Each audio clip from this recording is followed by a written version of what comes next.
Hey. Hello there. So I wanted to talk to you about something. Yesterday, I attended a webinar, and it was supposed to be a premium offer that helps you to scale pretty quickly and get more clients, your dream ideal clients. I attended the webinar, and it was such good content in terms of the what. Like, they kept saying everything that I was experiencing, everything that I was feeling, everything that I was thinking, everything that I've tried, and it was so spot on. It's kind of oh, they get me, they understand, they know what I'm going through. So as I was watching, I was like, yes, that's how I'm feeling.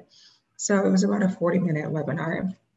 And at the end of the webinar, after they talked about the what, and they even shared a framework of what you need to do to get those dream clients, at the end, what they neglected to share was the how. So you walked away with a framework that said something to the effect of, you have to make sure that you shift your mindset. You have to make sure that you identify who those dream clients are. But it still didn't share the how of how do you find these people. So I walked away a bit frustrated because I just spent 40 minutes trying to learn something, and all you did was highlight the issue that I was already having, the one that I'm so intimately aware of, and you really didn't give me any wins, which obviously the point is sign up for this and then you'll get the real content.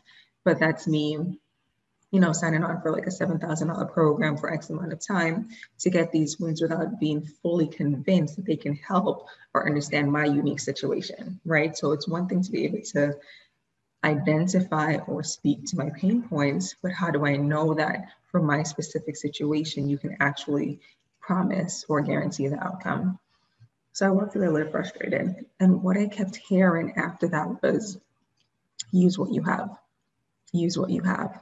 So in that situation, I had a lot of information on what to do, but I was also waiting to onboard some interns. So I think the procrastination was, let me wait for these interns to come. I'll onboard them all at the same time. We'll get started working and they will build the funnels and all things that I need them to do. But I think that procrastination wasn't so much a strategic move to make sure that I was using my time wisely by onboarding them all at the same time. I think it was also a mindset issue of, can I really do this? Do I have the tools to do this? Can I follow the steps correctly and get the desired outcomes? So in a sense, it was a bit of self-sabotage, but then there was also this mindset of me being stuck in a rut that I needed to get out of.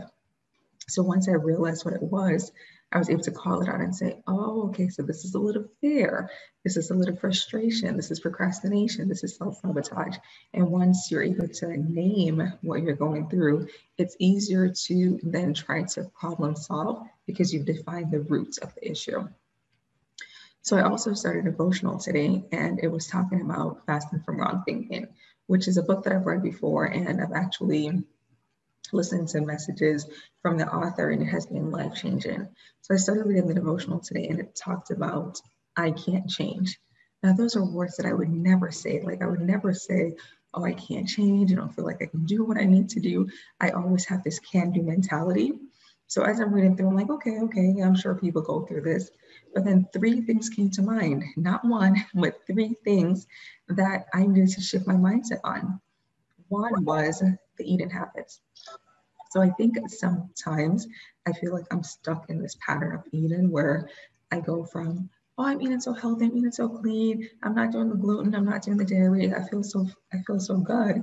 And then I go back to starting with one little thing or cheating. And then the next thing you know, it's this vicious cycle that is so hard to break. And then I start to feel inflamed and sluggish and, just intaking all this food doesn't serve me. And then I think in the back of my head, it was like, you can't get out of that. That's just going to be a cycle. It's just going to be something that you continue to experience. So that was one thing that in the back of my mind, it was saying, you can't change that. Even at the forefront, I had positive expectations, right? So the second thing was, I always talked about homeschooling my kids. And this summer I said, I really want to make sure that not only are they at the grade level after a year and a half of, dilly-dallying in school, virtual, hybrid, in person, I wanted to make sure that they were at their grade level, but I also wanted to help them advance. And I've taught before. I taught in China for 2 years. I taught children. I've taught my kids before. But to be the sole person responsible for it, I think there's a little anxiety and fear there where I'm like, oh my gosh, can I really do this? So I started looking into centers, like, all right, so let me find a learning center that can assist me and I will just supplement. And I decided, you know what, I'm going to do this. But I didn't realize that there was a fear on the back end that either it couldn't do it successfully or it wouldn't reap the rewards or the benefits that I wanted, or that I needed someone else, right? Like, why am I not enough to teach my 2 kids? So that was the second one. And then the third one was more about the idea of, well, let me do a quick recap. So far we talked about one, me not being able to teach my own kids, right? And then there was the whole idea of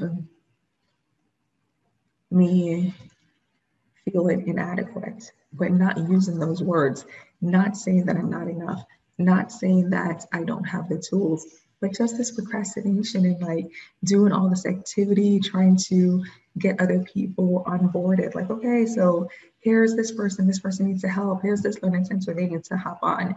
And not realizing that all that procrastination was really just fear.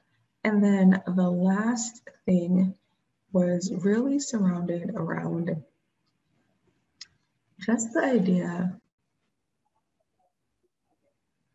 And then, of course, the last one was the one that I shared previously about the ability to grow my team. So using the tools, the talents, the abilities that I have versus onboarding this entire team to say, oh, look at what we accomplished.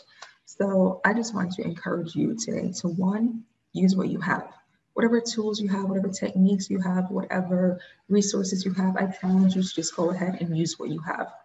The second thing I would say is start with what you have, start where you are. You don't have to go take another degree. You don't have to onboard 10 people. You don't have to hire 20 people. Just start with what you have, start where you are, and then start making strategic steps to get to that bigger end goal. The other thing I would say is do it afraid. It is so cliche, but a lot of times you just need to step out and do it. Just do it, right? Another thing I want to just encourage you to do is redefine productivity and success for yourself so that you can make sure that when you're feeling unaccomplished or you're feeling all these different feelings, you can look back and say, well, I decided that this is what I was going to accomplish, so it is an alignment. All right, so that's it. I hope that is helpful.